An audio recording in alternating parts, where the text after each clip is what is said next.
जय गुरुदेव। आज चैत्र 9 गते 2079 साल तदनुसार 23 मार्च 2023 को दिन हामी एउटा नौलो प्रस्तुति लिएर विशेष गरी यसभन्दा अगाडिको प्रस्तुतिमा हामीले प्रतिबद्धता जनाए अनुसार वैदिक सन्दर्भको एउटा नयाँ उठान लिएर आउँछौँ भन्ने वाचा गरेका थियौँ। त्यसै अनुसार नेपाल आएको सन्दर्भ पारेर विश्वविख्यात वैज्ञानिक प्रोफेसर डाक्टर जोन हेगलिनलाई यहाँहरूको अगाडि प्रस्तुत गर्दैछौँ। आधुनिक विज्ञानका खास गरी क्वान्टम फिजिसिस्ट मानिनुहुने प्रोफेसर डाक्टर जोन हेगलिन वैदिक सन्दर्भमा उत्तिकै विश्वविख्यात व्यक्तित्व हुनुहुन्छ। महर्षि महेश योगीको विश्वास पात्रका रूपमा उहाँले दिनुभएको योगदान हामी सबैले थाहा पाउन सक्छौँ। विशेष गरी यो अन्तर्वार्ता पनि उहाँको परिचयको बारेमा नेपाल महर्षि वैदिक फाउन्डेसनका राष्ट्रिय अध्यक्ष आदरणीय दीपक प्रकाश बाँसकोटाज्यूले यस लगत्तै उहाँको परिचय गराउनुहुनेछ र त्यसपछि हामीले उहाँको अन्तर्वार्तालाई अगाडि बढाउनेछौँ र त्यस क्रममा मैले बनाएका प्रश्नहरूलाई अङ्ग्रेजीमा अनुवाद गरेर हेगेन रेम्बोबाट हामीले प्रश्नोत्तरको कार्यक्रम मिलाएका छौँ र उहाँ नेपालमा खास गरी आयुर्वेदको निर्देशक हुनुहुन्छ। नेपाल महर्षि वैदिक फाउन्डेसनमा कार्यरत हुनुहुन्छ।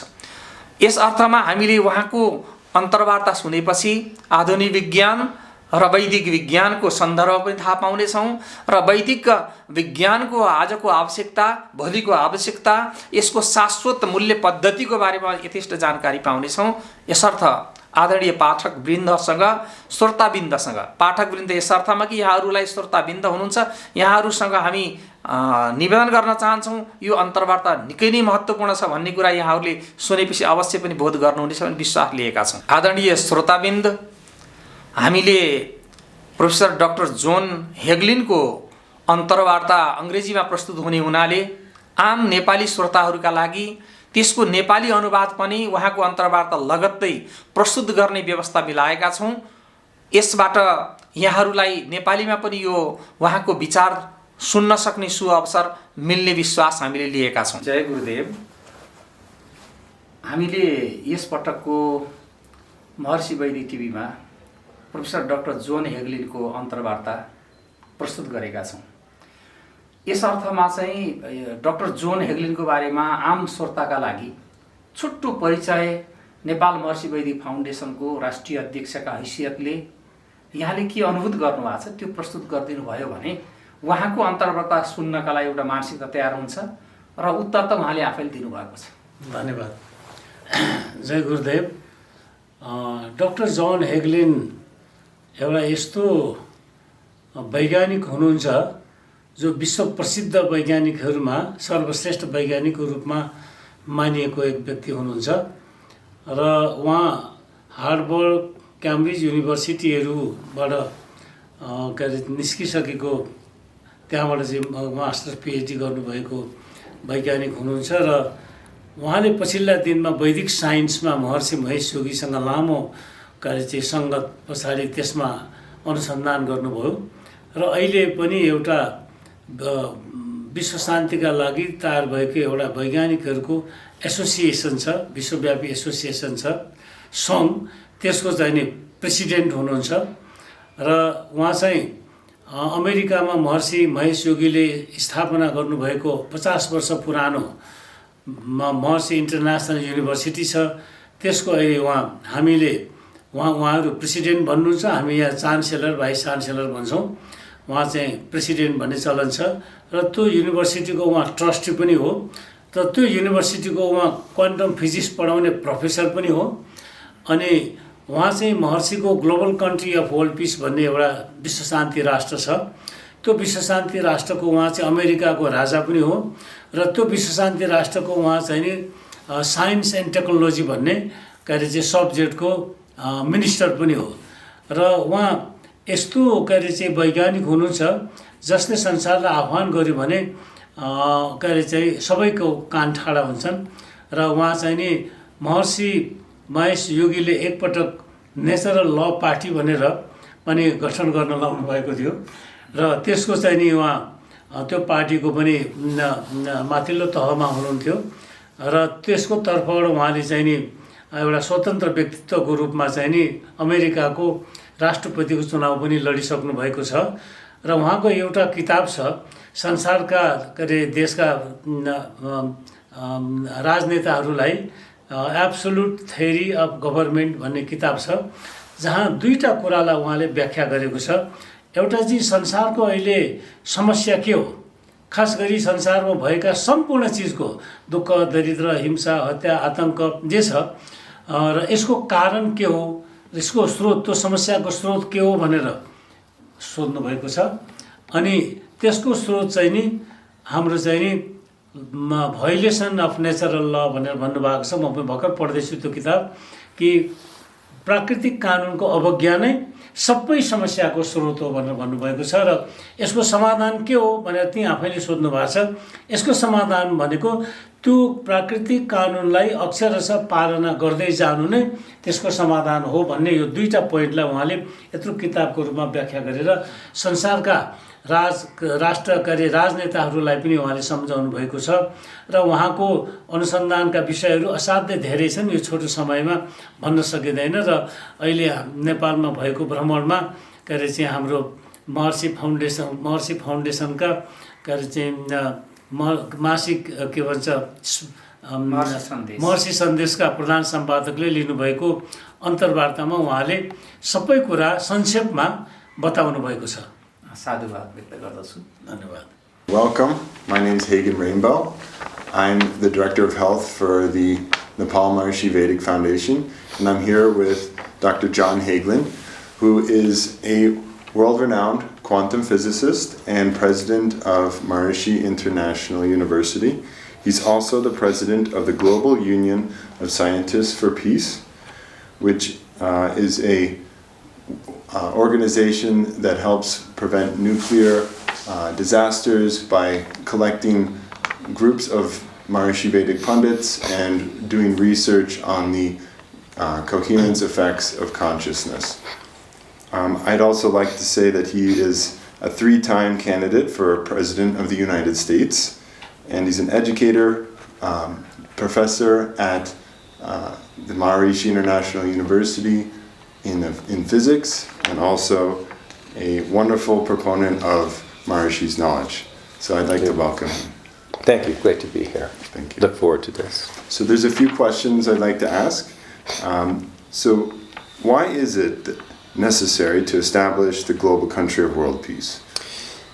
The global country of world peace is a beautiful vision of His Holiness Maharishi Mahesh Yogi. Here's the challenge. Today, the world is divided. If you look at the map of the world, every country is a different color.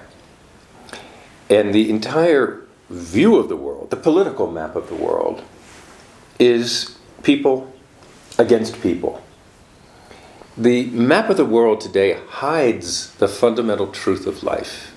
And the fundamental truth of life is the unity of life and the unity of humanity. So the unity of humanity is unknown. It's not taught in schools, really. We just, I'm Indian, I'm Nepalese, I'm American, I'm Japanese. There's national pride, overlooking that in the core of everyone is Atma, universal consciousness.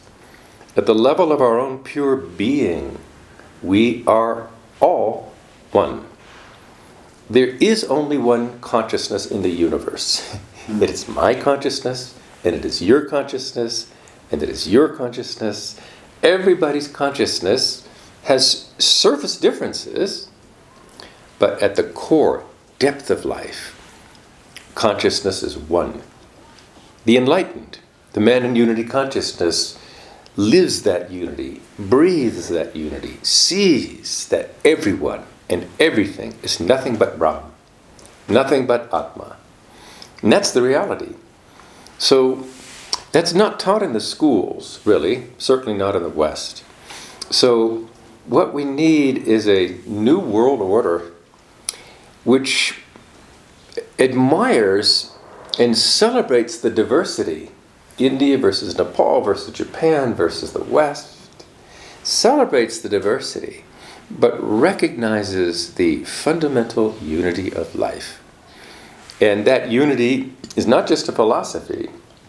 Maharishi has brought to the world again in this age techniques from the eternal science of yoga, the Vedic science of consciousness, and yoga is more than asanas, it's more than pranayama.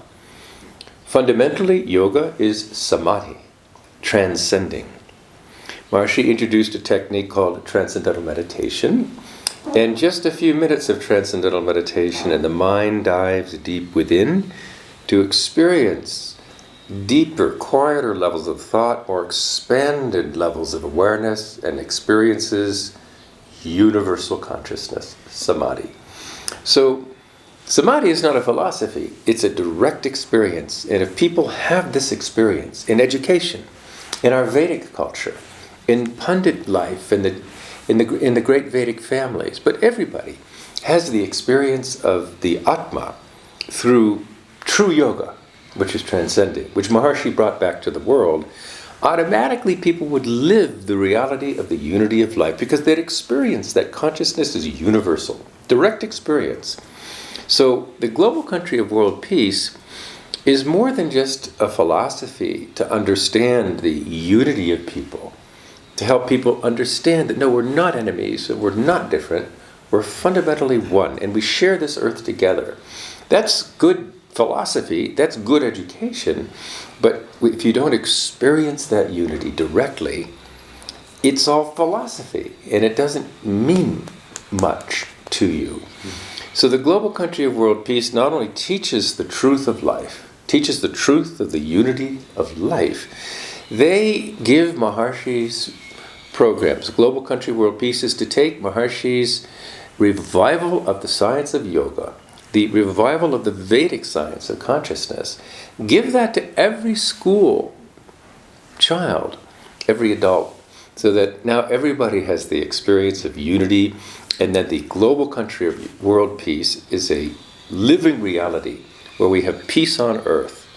Nobody would wage war against themselves. Nobody would wage war against their wife or family because they identify with themselves and they identify with their family. In a better world with expanded consciousness, everybody identifies with everybody.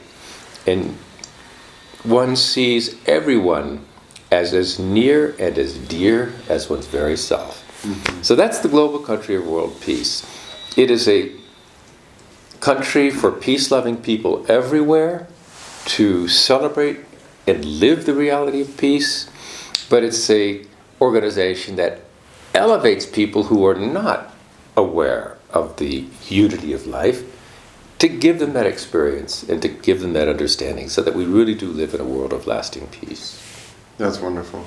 And how do you see the future of this organization and the future of the global country of world peace?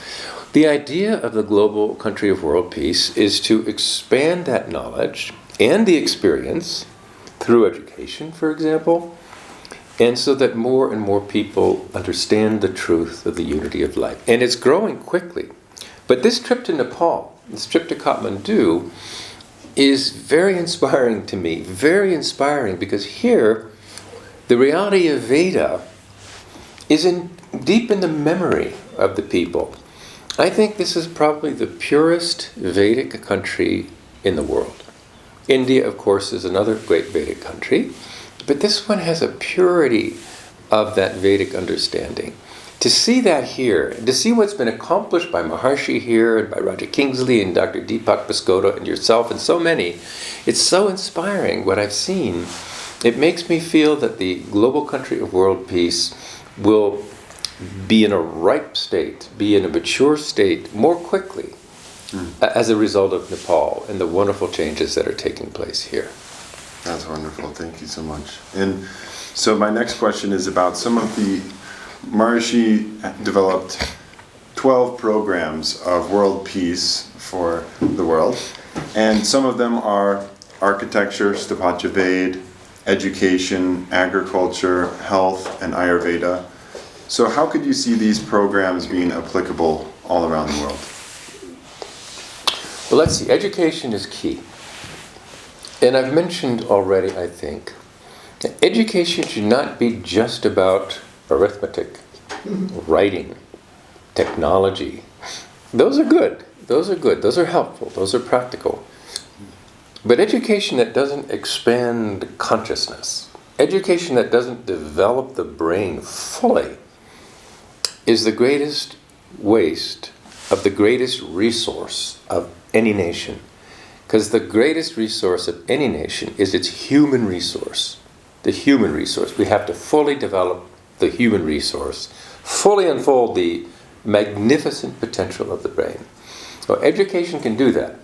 Now, as president of Maharishi International University, USA, which is a doctoral level from kindergarten, actually, children to PhD, we teach the normal subjects of education, but at every level of one's growth, we make sure that the student is experiencing the unbounded awareness, samadhi, directly experiencing samadhi every day, so that the brain fully develops. And the awareness becomes so big, not just limited, self-centered, short-sighted attention, like a horse blinder, but expanding the awareness so that one sees the truth of the totality of life, so that one always acts in the context of the whole. That's real education. Education for enlightenment. Higher education for higher consciousness.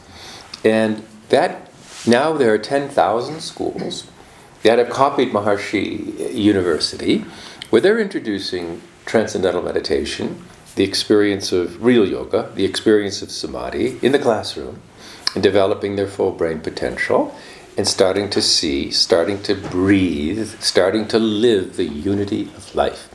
So education is the most powerful tool, because every nation invests in education. In most nations, young people, children, have to go to school. In the US, for many years, you have to go through high school. Many go to college, and then many go to graduate school or medical school. That's a lot of years. Let's use those years wisely so that our young people graduate as adults, whether it's high school or college, and they're using their full brain. And a full brain sees truth. And the truth of life is the unity of life. That's wonderful. Thank you. So you, Dr. Hagelin, you're also a teacher of Transcendental Meditation and administrator of TM City program. Could you please share your thoughts and knowledge and experience just about Transcendental Meditation teaching and that process? Really, the only greater joy of experiencing unbounded awareness, pure consciousness, deep in Transcendental Meditation, is teaching somebody else to do it. It's such a joy, because everybody in life, nobody's really happy. There are so many rich people in the United States that commit suicide.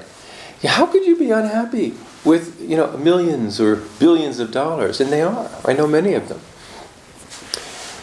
Because wealth alone doesn't provide lasting happiness.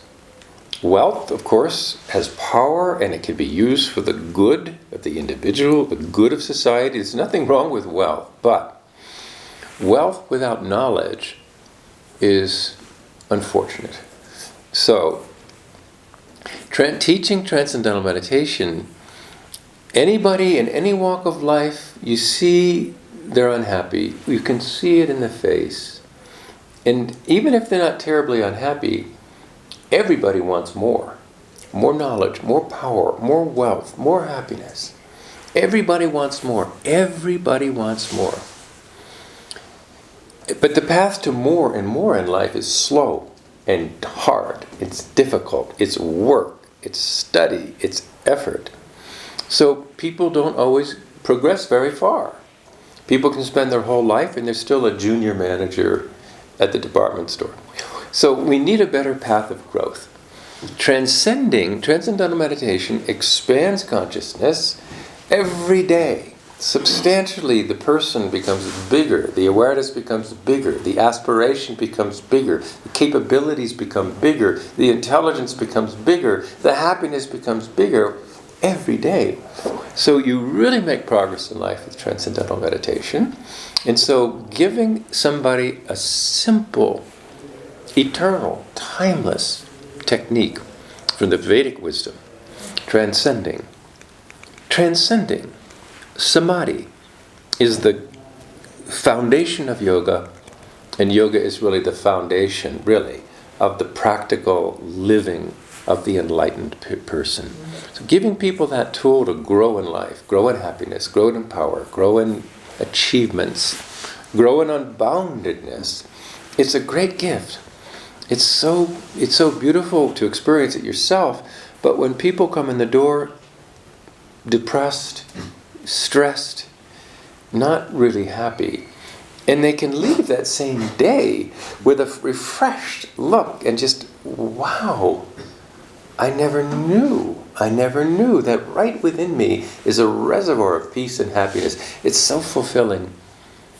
There's no higher, you can be the president of a country, president of a university, but really there's no more fulfilling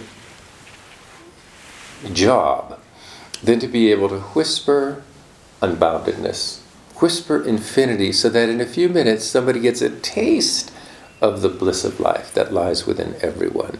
So that is the joy of being a teacher. Maharishi himself was not just a rishi.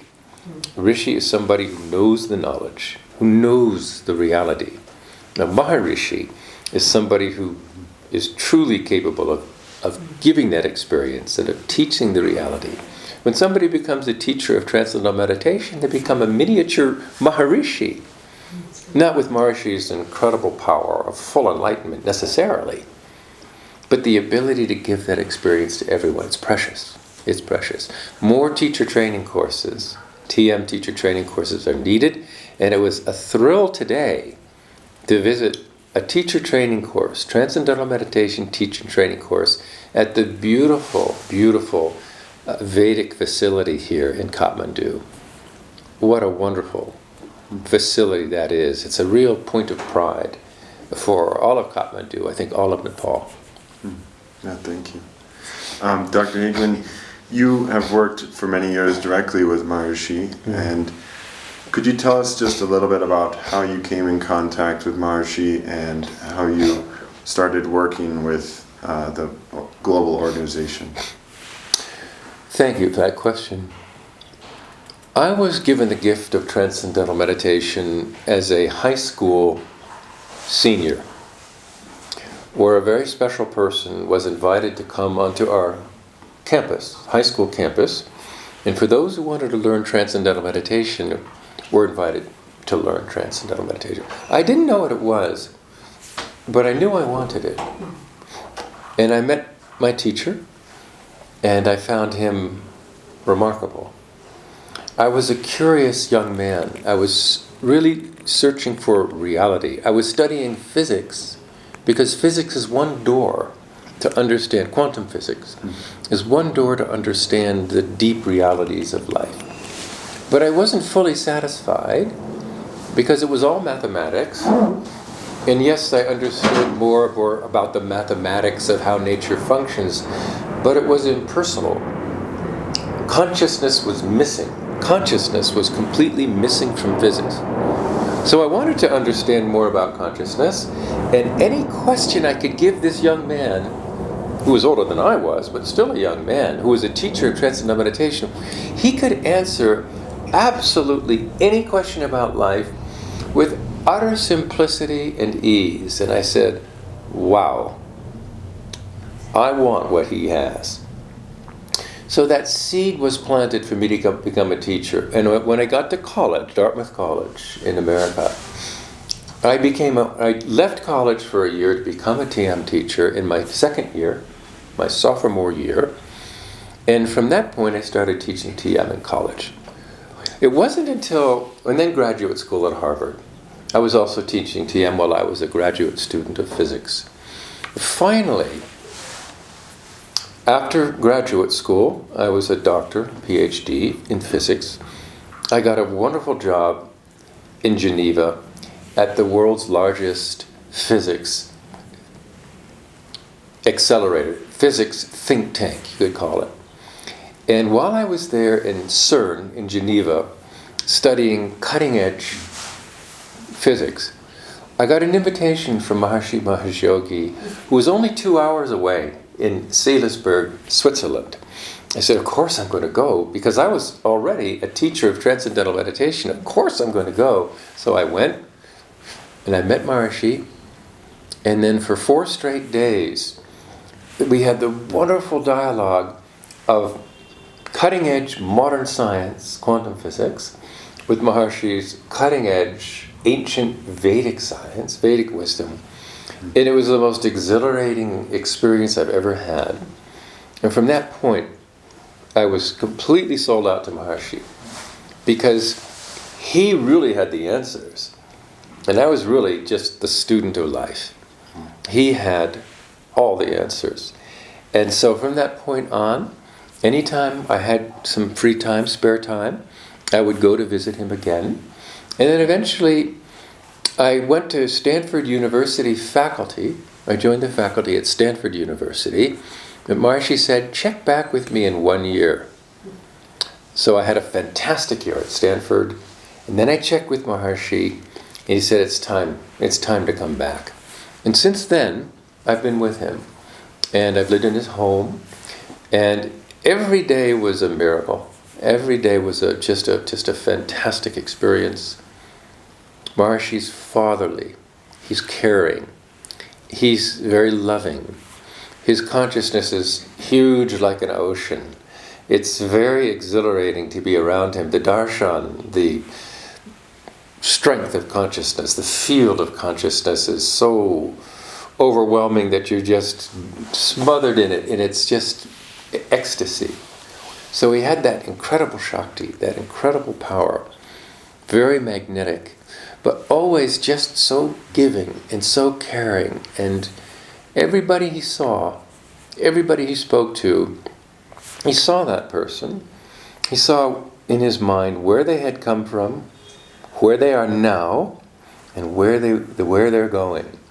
And he would say just that one thing to that person they needed to hear to understand something very profound and to even take a new direction in their life, a more evolutionary, more positive direction in their life. So it was like living around a miracle, honestly. But talking about being with Maharishi is difficult because really only one word captures it. Unbounded, universal, eternal, immortal being, infused in a human physiology. And he's like, therefore, a model of an enlightened human being, something we all have the capability for. In this lifetime, we all have the capacity to become enlightened. And that's the power of the Vedic wisdom. And that's why it's so important. We get this Vedic wisdom to everyone on earth. And Nepal should lead the way. And they are leading the way. Because Nepal has the Vedic knowledge in a purer form than I think anywhere else on earth. So Nepal will lead the world. Maharishi said when he visited here 30, 40 years ago. And Nepal is leading the world and can really, really help change the world. Thank you so much. You're welcome. It's a joy to have you here and interview you and ask these simple questions. My last question is, how do you compare Vedic science and modern science, and how does Vedic science fit into the modern world? A very good question, a wonderful question. And I've spent my life exploring the relationship between modern science and the ancient Vedic wisdom, Vedic science, and the true unity of these two paths of knowledge. Remember, there's only one truth. There's only one truth. And since science, modern science, is true, modern science has ideas that are provable. You can test them and you can say that's a correct theory about life, or that's not a correct theory. It's called the empirical method of science. The Vedic wisdom is also truth. Nothing that has lasted thousands of years could be based on untruth. Nothing that has guided civilizations for thousands of years can be anything but true and useful. So you have two truths. But there's only one truth. So you know ultimately that modern science understanding of nature and the Vedic wisdom about the understanding of the reality of nature have to be the same. And when you finally get to the deepest levels of physics, this is after graduate school, postgraduate school, cutting-edge research in physics, only there do you see that they're actually identical. The difference, they all talk about the same truth, the unity of life, the unified field in the language of physics, the Atma, Brahm, in the language of Vedic science. And what comes out of there, these 3 prakritis and these 5 elements, the Pancha Mahabhutas and all of that, it's the same in physics and in consciousness and in Vedic science. So they're really the same, but the important difference is, in physics it's all intellectual.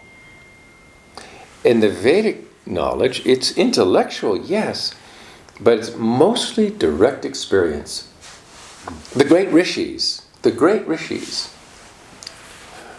they didn't have experiments to study the elementary particles of nature.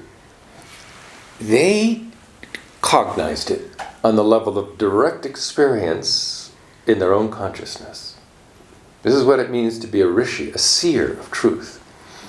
So, for the rishi and for the yogi, it's about experience, discovery through direct experience. And it's so much easier and more satisfying to know by experience than by studying mathematics.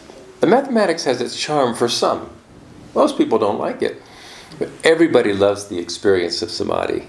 So the Vedic knowledge is easier to gain. It's more personal. And it's more powerful because it develops the brain. And it develops the full potential of the individual. Studying physics does not really develop the brain of the person. You can have 2 PhDs and you can be absolutely insane. And I know a lot of these people. The Vedic knowledge, you gain direct knowledge through experience of yoga, of the Atma within, of Brahm within all of us. And these people who have those experiences, like Maharishi and like many in this room who practice transcendental meditation, you have that deep wisdom and you have more of an integrated life, more love, more harmony, more wisdom than any physicist is going to have just by virtue of their education. So it's a much better approach to knowledge. It fits right into education, the Vedic wisdom. Transcendental meditation and Ayurveda, it fits right into education. But physics is for just a few who happen to have a lot of mathematical capability, which is okay, it's a thing, but it's not valuable, frankly, compared to everyone's ability to transcend and become enlightened.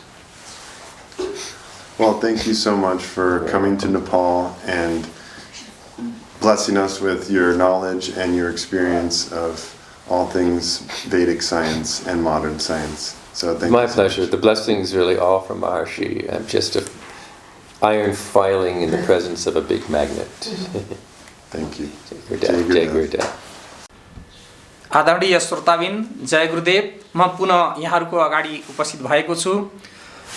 Professor doctor John हेगलिनसँगको माथिको अन्तर्वार्तालाई नेपालीमा हामीले प्रस्तुत गर्न गइरहेका छौँ।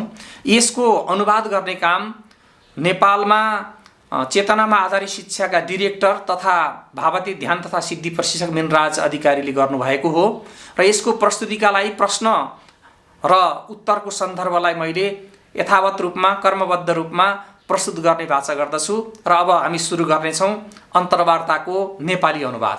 स्वागतम। म हेगेन rainbow, निर्देशक, महर्षि वैदिक स्वास्थ्य, नेपाल महर्षि वैदिक फाउन्डेसन। आज हामीसँग हुनुहुन्छ जोन हेगलिन, विश्वविख्यात क्वान्टम फिजिसिस्ट र महर्षि विश्वविद्यालयका अध्यक्ष हुनुका साथै उहाँ ग्लोबल युनियन अफ साइन्टिस्ट पिसका पनि अध्यक्ष हुनुहुन्छ। त्यो यस्तो संस्था हो जसले आणविक विध्वंसलाई रोक्नका लागि महर्षि वैदिक पण्डितहरूबाट यज्ञ अनुष्ठान गराउने काम गर्दछ र सहसम्बद्धताको सामूहिक चेतनामा प्रभावका बारेमा अनुसन्धानहरू गर्दछ। मैले यो पनि जानकारी गराउन चाहन्छु कि उहाँ 3 पटक संयुक्त राज्य अमेरिकाको राष्ट्रपतिका उम्मेदवार हुनुहुन्थ्यो। महर्षि अन्तर्राष्ट्रिय विश्वविद्यालयमा उहाँ भौतिक विज्ञानका प्राध्यापक हुनुहुन्छ र महर्षिको ज्ञानका उत्कृष्ट ज्ञाता हुनुहुन्छ। यहाँलाई कार्यक्रममा स्वागत गर्न चाहन्छु। धन्यवाद। यहाँ आउन पाउँदा खुसी लागेको। यो जोन हेगलिनको उत्तर यसरी आउँछ। अनि हामी प्रश्न उत्तर भन्नेछौँ। यहाँहरूले अवश्य यो भाषा यो शैलीलाई बुझ्नुहुनेछ। मैले यहाँलाई केही प्रश्नहरू सोध्न चाहन्छु। किन विश्व शान्ति राष्ट्रको स्थापना गर्नु परेको हो? जोन हेगलिनको उत्तर, विश्व शान्ति राष्ट्र परम पूज्य महर्षि महेश योगीजीको एउटा सुन्दर परिकल्पना हो। चुनौती यहाँनिर छ। आज विश्व बाँडिएको छ। जब तपाईले विश्वको मानचित्र हेर्नुहुन्छ, प्रत्येक देशका फरक फरक रङ्गहरू छन्। राजनीतिक नक्सा हेर्नु हो भने मानिसहरूकै विरुद्धमा छ। अहिलेको विश्व मानचित्रले जीवनको आधारभूत सत्यलाई ढाकेको छ। जीवनको आधारभूत सत्य भनेको जीवनको एकता हो, त्यसपछि मानवताको एकता हो। त्यसैले मानवताको एकता जानिएको छैन, साँच्चीकै कुनै पनि विद्यालयमा सिकाइँदैन। हामीले भन्छौँ म इन्डियन हुँ, म नेपाली हुँ, म अमेरिकन हुँ, म जापानी हुँ। त्यहाँ राष्ट्रिय गौरव त छ, तर प्रत्येक व्यक्तिको मूलमा रहेको आत्मा, त्यो आत्मालाई देखिएको छैन। वैश्विक चेतना देखिएको छैन। हाम्रो विशुद्ध आत्मसत्तामा हेऱ्यौँ भने हामी सबै एउटै हौँ। यो ब्रह्माण्डमा केवल एउटा मात्र चेतना छ। मेरो चेतना, तपाईको चेतना, उहाँको चेतना सतहमा फरक छ, तर मूलमा जीवनको गहिराईमा एउटा चेतना छ। सो प्रकाशित ब्राह्मी चेतनाको व्यक्तिले त्यो जीवनको एकतामा जिउँदछ, त्यो एकताको श्वास फेर्दछ। प्रत्येक चिजलाई ब्रह्मभन्दा फरक देख्दैन। आत्मा बाहेक केही होइन, त्यो नै सत्य हो। यो विद्यालयमा पढाइँदैन, निश्चित रूपमा अझ पश्चिममा पढाइँदैन। त्यसैले हामीलाई नयाँ विश्वको पानी चाहिएको छ, सामर्थ्य चाहिएको छ, जसले विविधताको प्रशंसा गर्न सकोस् र उत्सव मनाउन सकोस्। इन्डिया, नेपाल, जापान, पश्चिमी जुनसुकै होस्, विविधताको उत्सव मनाओस् र जीवनको आधारभूत एकतालाई जानोस्। र त्यो एकता दार्शनिकता मात्र होइन। महर्षिज्यूले यस युगकालाई अनन्त विज्ञानको योगको प्रविधि ल्याइदिनु भएको छ।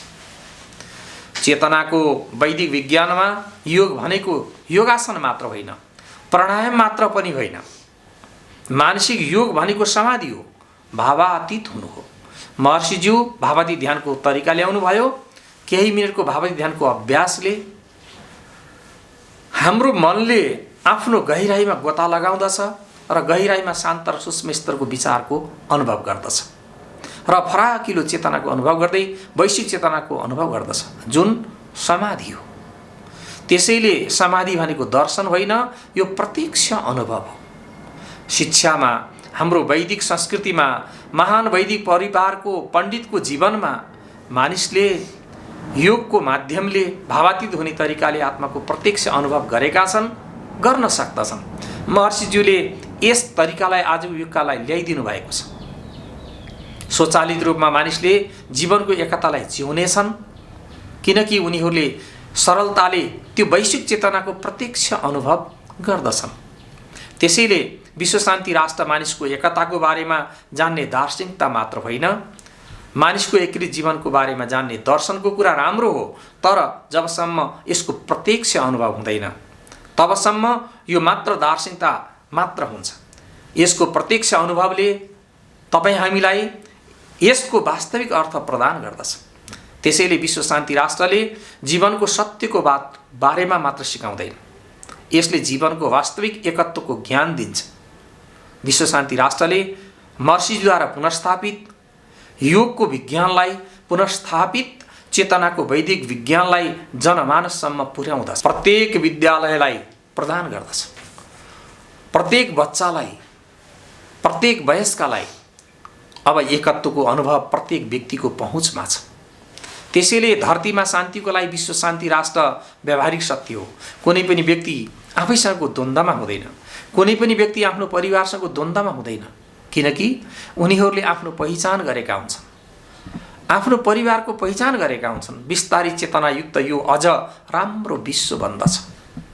प्रत्येक व्यक्तिले एकअर्कालाई पहिचान गरेका हुन्छन्, कुनै व्यक्तिले अन्य व्यक्तिलाई आफ्नो नजिक पाउँछन्, आत्मीय र कोमल हुन्छन्। यो नै विश्व शान्ति राष्ट्र हो। यो यस्तो देश हो जहाँ शान्तिप्रेमी मानिस सर्वत्र बस्दछन् र शान्तिको सत्यको जीवनलाई जिउँदै यसको उत्सव मनाउँछ। त्यति मात्र होइन, संस्थाले ती मानिसहरूलाई माथि उठाउँदछ जसलाई जीवनको परम सत्यको ज्ञान छैन, उनीहरूलाई ज्ञान प्रदान गर्दछ, उनीहरू अनुभव प्रदान गर्दछन्। हामीले विश्वमा दिगो शान्तिको लागि यो गर्नेछौँ। प्रश्न: अद्भुत, तपाईले यस संस्थाको विश्व शान्ति राष्ट्रको भविष्य कस्तो देख्नु भएको छ? विश्व शान्ति राष्ट्रको बारेमा एउटा विचार के हो भने यसले शिक्षाको माध्यमबाट त्यस स्तरको ज्ञान र अनुभव प्रदान गर्छ। उदाहरणका लागि धेरैभन्दा धेरै व्यक्तिहरूले जीवनको परम सत्यको ज्ञान प्राप्त गर्न सकुन्, अनुभव गर्न सकुन्। यसको द्रुत गतिमा वृद्धि भइरहेको छ। यसपटकको नेपाल भ्रमण, काठमाडौँको बसाई मेरा लागि एकदमै प्रेरणादायक बन्यो, किनकि यहाँका मानिसको स्मृतिको गहिराईमा वेदको ज्ञान रहेको छ। मलाई लाग्छ यो नेपाल नै विश्वमा एकमात्र पवित्र वैदिक देश हो। अवश्य भारत पनि एउटा वैदिक देश हो, तर यस देशमा वैदिक बुझाइको पवित्रता छ। महर्षिज्यूले नेपालमा गरेका गतिविधिहरू, राजा किङ्सले, दीपक प्रकाश बाँसकोटा र यहाँहरू सबैले जे गरिरहनु भएको छ, त्यसबाट के लाग्दछ भने नेपालमा भएका परिवर्तन तथा गतिविधिहरूले विश्व शान्ति राष्ट्रको परिपक्वता यहाँ देखिन्छ, देखिँदै गएको छ। धेरै राम्रो। मैले अर्को प्रश्न राख्न चाहन्छु। त्यो के भने महर्षिज्यूले विश्व शान्तिका लागि 12वटा कार्ययोजनाहरू, कार्यक्रमहरू जस्तै वैदिक शिक्षा, वैदिक स्वास्थ्य, वैदिक कृषि, वैदिक वास्तु, वैदिक ज्योतिष, विश्वभर लगायतका 12वटा कार्यक्रम विश्वभरका लागि प्रस्तुत गर्नुभएको छ। यी कतिको उपयुक्त छन्, यिनीहरूलाई लागू गर्नलाई कतिको योग्य छन्, यहाँलाई के लाग्छ? उत्तर: शिक्षा मुख्य कुञ्जी हो। जहाँसम्म लाग्छ, मैले पहिले पनि बताइसकेको छु, शिक्षा भनेको त्यति मात्र होइन जसले अङ्कगणित, लेखन कला, प्रविधिको मात्र ज्ञान दिन्छ। यी कुराहरू पनि ठिक छन्, राम्रा छन्, व्यावहारिक ज्ञान दिन्छन्, तर अहिलेको चेतनाले, अहिलेको शिक्षाले चेतनाको बिस्तारै विकास गर्दैन। यस्तो शिक्षाले मस्तिष्कको पूर्ण विकास गर्दैन। कुनै पनि देशको महान स्रोत, साधन र लगानी खेर गइरहेको छ, किनकि कुनै पनि देशको महान स्रोत भनेको मानव स्रोत हो। हामीले मानव स्रोतको पूर्ण विकास गर्नुपर्दछ, मस्तिष्कको अद्भुत क्षमताको विकास गर्नुपर्दछ। शिक्षाले त्यो गर्न सक्दछ। अमेरिकामा महर्षि अन्तर्राष्ट्रिय विश्वविद्यालय छ, जहाँ सानो कक्षादेखि विद्यावारिधीसम्मको पढाइ हुन्छ। हामीले सामान्य विषय नै पढाउँदछौँ र साथसाथै उनीहरूको विकासको प्रत्येक स्तरमा असीमित चेतनाको विकासका साथै प्रत्येक दिन समाधिको अनुभव पनि प्रदान गरिरहेका छौँ, जसले गर्दा उनीहरूको मस्तिष्कको पूर्ण विकास हुन्छ, जसले गर्दा उनीहरूको सजग चेतना यति ठुलो हुन्छ कि सानो परिधिमा सीमित हुँदैन, व्यक्ति केन्द्रित हर्ष ब्लिन्डर लगाइएको जस्तो अदूरदर्शी हुँदैन। अर्थात् हामी भन्छौँ नि घोडाको टाप लगाएको जस्तो अदूरदर्शी हुँदैन, बल्कि विस्तारित चेतनाको माध्यमले पूर्ण जीवनको सत्यलाई देख्दछ र परिस्थितिको पहिचान गरेर कार्य गर्न सक्दछन्। त्यो नै सही शिक्षा हो।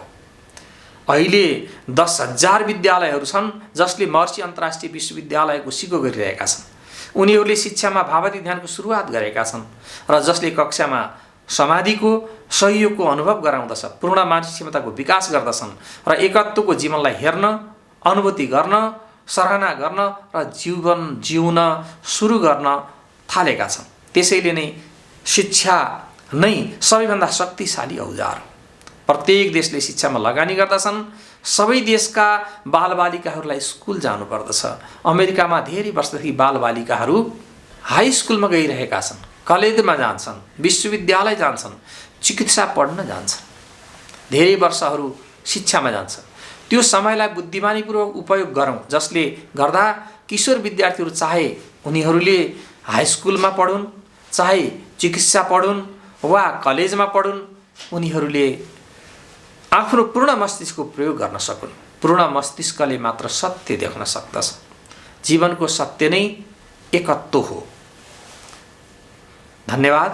धेरै राम्रो डाक्टर जन हेगलिनज्यू, तपाईँ भावातीत ध्यान तथा सिद्धिको पनि शिक्षक हुनुहुन्छ, कृपया ध्यान सिकाउँदाका तपाईँका अनुभव, ज्ञान तथा आफ्ना विचार बताइदिनुहोस् न। यो प्रश्न थियो। उत्तर उहाँको यस्तो छ, साँच्चीकै ठुलो आनन्द भनेको केवल भावातीत ध्यानमा असीमित चेतनाको, विशुद्ध चेतनाको अनुभव गर्नु हो।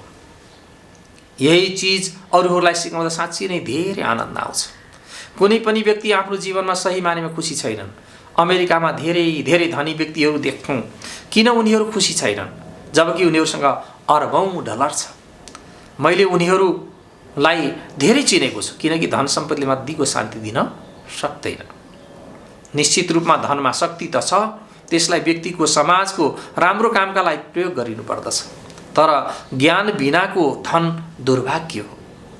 भावातीत ध्यान सिकाउँदा देख्छौँ कोही पनि खुसी छैनन्, वा भनौँ सबैलाई धेरै चाहना छ, धेरै ज्ञान, धेरै शक्ति, धेरै सम्पत्ति, धेरै खुसी चाहिएको छ। प्रत्येक व्यक्तिले धेरै चाहन्छन्, प्रत्येक व्यक्तिले धेरै चाहन्छन्। धेरैभन्दा धेरैतर्फको बाटो जीवनमा ढिलो छ, कडा छ, गाह्रो छ, काम गर्नुपर्छ, पढ्नुपर्छ, प्रयास गर्नुपर्छ, यस्तै यस्तै। त्यसैले मानिसले धेरै अगाडिसम्म प्रगति गर्न सक्दैन। मानिसले आफ्नो पुरै जीवन बिताइसक्दा पनि डिपार्टमेन्ट स्टोरको जुनियर म्यानेजरसम्म मात्र प्रगति गरेका हुन्छन्। त्यसैले हामीलाई विकासको अझ राम्रो बाटोको आवश्यकता छ। भावातीत हुनाले अथवा भावातीत ध्यान गर्नाले प्रत्येक दिन हाम्रो चेतनालाई विस्तार गर्दछ। धेरै हदसम्म व्यक्ति ठुलो हुँदै जान्छ, प्रत्येक दिन चेतना बढ्दै जान्छ, आकाङ्क्षा बढ्दै जान्छ, क्षमता बढ्दै जान्छ, बुद्धिमत्ता बढ्दै जान्छ, खुसी बढ्दै जान्छ। त्यसैले भावातीत ध्यानले गर्दा तपाईँ जीवनमा साँच्चीकै प्रगति गर्दै जानुहुन्छ। त्यसैले कसैलाई सरल अनन्त कालातीत वैदिक ज्ञानको तरिका सिकाउँदा भावातीत हुने समाधि जुन योगको आधार हो, योग सो प्रकाशित व्यक्तिको आधार हो, व्यक्तिलाई यस्तो तरिका दिँदा व्यक्तिको विकास हुँदै जान्छ, शक्ति बढ्दै जान्छ, खुसी बढ्दै जान्छ, उपलब्धि बढ्दै जान्छन् र असीमितता बढ्दै जान्छ। यो महान उपहार हो। आफ्नो सोको अनुभव गर्न पाउनु आफैमा सुन्दर चिज हो। ढोकासम्म आइपुगेको व्यक्ति जो डिस्पेड छ, निराश छ, खुसी छैन, त्यस मानिसले त्यही दिनमै खुसीको सागर भेटाउँदा पुनर्ताजगी युक्त हुँदै भन्छ, हो अहो यो त मैले कहिल्यै जानेकै थिइनँ। मेरा भित्रै शान्तिको अनन्त स्रोत रहेछ। यो एकदमै पूर्णता प्रदान गर्ने खालको रहेछ। देशको राष्ट्रपति, विश्वविद्यालयको अध्यक्ष हुनु भनेको साँच्चीकै पूर्णता प्रदान गर्ने खालको काम होइन। जति अनन्तताको ज्ञान दिँदा पूर्णताको अनुभूति हुन्छ। अनन्तताको ज्ञान छोटो समयमा प्रत्येक व्यक्तिले आफ्नो जीवनभित्र आनन्दको स्वाद दिन सक्दछ। त्यसैले यही नै शिक्षक हुनुको आनन्द हो। महर्षि आफैले पनि ऋषि मात्र होइन, ऋषि त्यो हो जसले यस ज्ञान जान्दछ, सत्यलाई जान्दछ। महर्षि भनेको त्यो हो जसले सत्यको अनुभव अरूलाई दिन सक्दछ, सत्यता सिकाउन सक्दछ। यो एकदमै बहुमूल्य हो। धेरैभन्दा धेरै भावातीत ध्यान शिक्षक प्रशिक्षण कार्यक्रमको आवश्यकता छ। आज मैले काठमाडौँमा भावातीत ध्यान शिक्षक प्रशिक्षण कार्यक्रम भइरहेको धेरै धेरै राम्रो वैदिक परिसर हेरेर आएँ। ब्रह्मानन्द सरस्वती ग्राम दक्षिणकाली 1मा म पुगेर आएँ। त्यो परिसर अद्भुत छ। पुरै काठमाडौँले, पुरै नेपालले गर्व गर्न लायक छ। अब प्रश्न फेरि, डाक्टर हेगलेनज्यू, तपाईँले महर्षिसँग धेरै समय काम गर्नुभयो, तपाईँ महर्षिको सम्पर्कमा कसरी आउनुभयो र कसरी यो विश्वव्यापी संस्थासँग जोडिनुभयो, केही न केही बताइदिनुहोस् न। डाक्टर जोन हेगलिनको उत्तर, प्रश्नलाई धन्यवाद। भावातीत ध्यानको उपहार म माध्यमिक विद्यालयमा पढ्दै गर्दा मलाई दिइएको थियो। एकजना विशेष व्यक्तिलाई भाषणका लागि हाम्रो क्याम्पसमा बोलाइएको थियो र जसले भावातीत ध्यान सिक्न चाहनुहुन्थ्यो उनीहरूलाई सिक्नका लागि आमन्त्रण गरिएको थियो। मलाई यो के हो केही थाहा थिएन, तर मैले यो जाने कि यो मलाई चाहिन्छ। त्यसपछि मैले मेरो ध्यान शिक्षकलाई भेटेँ। उहाँ उल्लेखनीय व्यक्तित्व हुनुहुन्थ्यो। म जिज्ञासु किशोर थिएँ। मैले सत्य खोजिरहेको थिएँ। मैले भौतिकशास्त्र पढ्दै थिएँ। क्वान्टम फिजिक्स त्यस्तो विषय हो, क्वान्टम फिजिक्स त्यस्तो विषय हो जसले जीवनको सत्यको बारेमा बताउँदछ। तर म यसबाट पूर्ण सन्तुष्ट थिइनँ, किनकि यो सबै गणित मात्र थियो। अवश्य पनि मैले धेरैभन्दा धेरै गणित त जानिरहेको थिएँ, कसरी प्रकृतिले काम गर्छ इत्यादि कुरा बुझिरहेको थिएँ, तर चेतनाको अझै कमी थियो। भौतिक शास्त्रमा चेतनाको पूर्ण रूपमा कमी थियो। मैले चेतनाको बारेमा धेरै जान्न चाहन्थेँ। मैले त्यो जवान जो ध्यान शिक्षक हुनुहुन्थ्यो लाई जीवन सम्बन्धी जुनसुकै प्रश्न सोधे पनि त्यसको उत्तर उहाँ सरलताको साथ दिनुहुन्थ्यो, अर्थात् सरलताले सामान्य रूपमा पाउँथेँ। मैले मेरो मुखबाट बाउ शब्द निस्कियो। त्यो जवानसँग जे छ त्यो म चाहन्छु। भावती ध्यान शिक्षकको बन्ने बीज त्यहाँ रोपियो। जब म कलेजमा गएँ म भावती ध्यान शिक्षक पनि बने र कलेजमा ध्यान पनि सिकाएँ अनि हार्वर्ड विश्वविद्यालयबाट स्नातकोत्तर गरेँ। त्यसबेला पनि मैले ध्यान सिकाएँ। अन्त्यमा जब मैले पिएचडी फिजिक्समा सकाएँ, मैले जेनेभा फिजिक्सको थिङ्क ट्याङ्कमा राम्रो नोकरी पाएँ। त्यहाँ आधुनिक भौतिक शास्त्रको अध्ययन हुन्थ्यो। त्यही समय मैले महर्षि योगीजीको निमन्त्रणा पाएँ, जो मभन्दा 2 घण्टाको दूरी स्विजरल्यान्डको सिलेसबर्गमा हुनुहुन्थ्यो।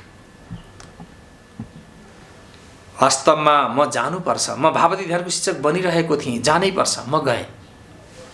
मैले महर्षिज्यूलाई भेटेँ र लगातार 4 दिनसम्म मिहिन आधुनिक विज्ञान र मिहिन वैदिक ज्ञान अत्युत्तम वार्तालाप भयो। त्यो जतिको प्राणपोषक कुरा मैले पहिले कहिल्यै पाएको थिइनँ। त्यस बिन्दुदेखि म पूर्ण रूपमा महर्षिज्यूका शरणागत भएँ, किनकि उहाँसँग सबै प्रश्नहरूको उत्तर थियो। म त मात्र जीवनको विद्यार्थी मात्र थिएँ। त्यस बेलादेखि जब जब मसँग समय हुन्थ्यो मैले उहाँलाई पटक पटक भेट्थेँ। जब म स्ट्यानफोर्ड विश्वविद्यालयमा हुँदै गर्दा महर्षिज्यूसँग 1 वर्ष बस भन्नुभयो। मलाई स्ट्यानफोर्डमा एकदमै राम्रो थियो। महर्षिले मलाई तिम्रो फर्किने समय भयो भन्नुभयो र म त्यहाँ गएँ र त्यस बेलादेखि अहिलेसम्म यहीँ नै छु। यही वैदिक महाअभियानमा छु। आफ्नै घर जस्तो थियो। मसँगको महर्षिको भेट प्रत्येक दिन चमत्कारिक हुन्थ्यो। प्रत्येक दिन जबरजस्त अनुभव हुन्थ्यो। महर्षिज्यू बुबा समान व्यवहार गर्नुहुन्थ्यो। उहाँले गरेको हेरचाह, उहाँको माया, उहाँको चेतना सागर जस्तै ठुलो थियो। उहाँको वरिपरि हुनु भनेको एकदमै प्राणपोषक हुन्थ्यो। उहाँको दर्शनले मात्र पनि मातृवात्सल्यको जस्तो अनुभव हुन्थ्यो। हामीले उहाँको अविश्वसनीय शक्तिको अनुभव गर्थ्यौँ। उहाँमा अद्वितीय आकर्षण थियो। जहिले पनि ध्यान दिइरहने, एकदमै ख्याल राख्ने, जसलाई पनि उहाँले हेर्नुहुन्थ्यो, बोल्नुहुन्थ्यो। उहाँको मस्तिष्कमा उसको विगत के हो, कहाँबाट आएको हो, अहिलेको स्थिति के छ र ऊ कहाँ जाँदैछ, ऊ के सामर्थ्य राख्दछ थाहा हुन्थ्यो र उसको बारेमा एउटा कुरा भन्नुहुन्थ्यो, जुन कुरा उसले केही बुझ्न र जान्नका लागि सुन्न आवश्यक हुन्थ्यो, धेरै गहन। र त्यो कुराले उसको जीवनको विकासशील सकारात्मक जीवन नयाँ दिशा प्राप्त गर्दथ्यो। तर महर्षिसँग बस्दाको अनुभवलाई व्याख्या गर्न गाह्रो छ। एक शब्दले पुग्दछ, असीमित, वैश्विक, अनन्त र अजम्बरी अस्तित्व मानव शरीरमा व्याप्त थियो। उहाँ स्वप्रकाशित, आत्मप्रकाशित मानिसको अद्वितीय नमुना हुनुहुन्थ्यो। जुन चिज प्रत्येक मानिसको क्षमता बन्न सक्दछ, प्रत्येक व्यक्तिमा स्वप्रकाशित हुने क्षमता रहेको छ। त्यही नै वैदिक ज्ञानको शक्ति हो। त्यसैले यो वैदिक ज्ञान संसारका सबै मानिसका लागि उपलब्ध गराउनु पर्दछ र नेपालले त्यसको नेतृत्व गर्नुपर्दछ र साँच्चै भन्दा नेतृत्व दिइरहेको पनि छ, किनकि नेपालसँग वैदिक ज्ञानको शुद्ध स्वरूप छ, जुन विश्वमा अरू कसैसँग छैन। विश्वको नेतृत्वका लागि नेपाल, यो वाक्य 40 वर्ष पहिले महर्षि नेपाल आउँदा महर्षिजीले भन्नुभएको थियो, नेपालले वास्तव विश्वलाई रूपान्तरण गर्नेछ। अब फेरि प्रश्न, मेरो अन्तिम प्रश्न, वैदिक विज्ञान र आधुनिक विज्ञानलाई तपाईले कसरी तुलना गर्नुहुन्छ र कसरी वैदिक विज्ञान आधुनिकमा पनि आधुनिक विज्ञान भन्दा बढी उपयुक्त हुन सक्छ? प्रोफेसर डाक्टर जोन हेगलिनको अन्तिम उत्तर, धेरै राम्रो प्रश्न गर्नुभयो, अत्युत्तम प्रश्न। मैले मेरो जीवन प्राचीन वैदिक विज्ञान र आधुनिक विज्ञानको सम्बन्ध यी दुई धारको सही एकताको अन्वेषणमा बिताएँ। याद गर्नुहोस्, त्यहाँ एउटा मात्र सत्य छ, मात्र एउटा सत्य। आधुनिक विज्ञान पनि सत्य हो, यसमा प्रमाणित गर्न सकिने कुराहरू छन्, यो सही सिद्धान्त हो भनेर त्यसलाई परीक्षण गर्न सकिन्छ। तर जीवनको बारेमा त्यहाँ सही सिद्धान्त छैन। आधुनिक विज्ञान प्रयोगसिद्ध विज्ञान हो। वैदिक ज्ञान पनि सत्य हो। यो भन्दा बाहेक कुनै चीज हजारौं वर्षसम्म जीवित छैन।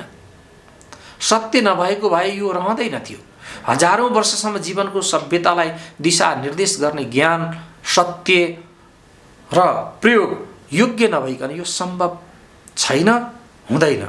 यहाँ दुईवटा सत्य देखियो, तर सत्य एउटै छ। आधुनिक विज्ञानले प्रकृतिलाई बुझ्न सहयोग गर्छ र वैदिक विज्ञानले प्रकृतिको सत्यलाई बुझ्न सहयोग गर्छ।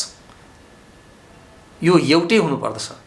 तपाईँ जब अन्तिममा भौतिक विज्ञानको सबैभन्दा गहिराईमा जानुभयो भने स्नातकोत्तरभन्दा पछि भौतिक विज्ञानको मिहिन अनुसन्धानमय दुवै अनुसन्धानमा यी दुवै समान देखिन्छन्। यी दुवैले समान कुरा गर्छन्, जीवनको एकत्वको कुरा गर्छन्। आधुनिक विज्ञानले एकत्वको क्षेत्र भन्छ, वैदिक विज्ञानको भाषामा आत्मा भनिन्छ, ब्रह्म भनिन्छ। त्यो आत्माबाट के व्यक्त हुन्छ भन्दा ती तीन प्रकृति र पंच तत्व, पंच महाभूत, भौतिक विज्ञान र चेतना विज्ञान वा वैदिक विज्ञानमा पनि यही नै हो। ती एउटै हुन्, तर महत्त्वपूर्ण भिन्नता के हो भने एउटै हुन् तर महत्त्वपूर्ण भिन्नता के हो भने भौतिक विज्ञान पुरै बौद्धिक हो र वैदिक विज्ञान भौतिकतासँगै प्रत्यक्ष अनुभव पनि हो। महान ऋषिहरूले विभिन्न तत्त्वका अणुहरूको परीक्षण त गरेनन्, तर उनीहरूले आफ्नो चेतनामा प्रत्यक्ष अनुभवको स्तरमा यसको आत्मानुभूति गरे। ऋषि भनेको सत्यको द्रष्टा हो। त्यसैले ऋषिको लागि, योगीको लागि यो प्रत्यक्ष अनुभव हो, परीक्षणबाट होइन, प्रत्यक्ष अनुभवको माध्यमबाट पत्ता लगाउने। जुन कुरा गणितीय माध्यमभन्दा अनुभवको माध्यमले जान्नु एकदमै सजिलो छ, सन्तुष्टि प्रदायक छ। गणितको पनि आफ्नै केही आकर्षण छ। धेरैजनाले यसलाई मन पराउँदैनन्, तर प्रत्येक व्यक्तिले समाधिको अनुभवलाई मन पराउँछ। त्यसैले वैदिक ज्ञान पाउन सहज छ। यो व्यक्तिगत हुन्छ र शक्तिशाली पनि, जसले मस्तिष्कको विकास गर्दछ र व्यक्तिको पूर्ण क्षमताको विकास गर्दछ। भौतिक विज्ञानले मानिसको मस्तिष्कको विकास गर्दैन। तपाईले दुईवटा विद्यावारिधि पाउन सक्नुहुन्छ र तपाईँ निरपेक्ष रूपमा जस्ताको तस्तै रहनुहुन्छ। तर वैदिक विज्ञानमा तपाईले आफैभित्र योग र आत्माको अनुभव गर्नुहुन्छ र आफैभित्र ब्रह्मलाई पाउनुहुन्छ। र ती व्यक्तिहरू जसले यो अनुभव गरे, जस्तै महर्षिज्यू र यस कोठामा रहेका धेरै व्यक्तिहरू जसले भावती ध्यानको अभ्यास गर्दछौँ, हामीलाई त्यसको अनुभव छ। तपाईसँग त्यो गहन ज्ञान छ र तपाईको जीवन एकीकृत छ। कुनै पनि भौतिक विज्ञानले उसको भौतिक विज्ञानको शिक्षाबाट पाएको भन्दा धेरै माया, धेरै सामञ्जस्यता, धेरै ज्ञान तपाईसँग छ, हुन्छ। यो ज्ञानको धेरै राम्रो दृष्टिकोण हो।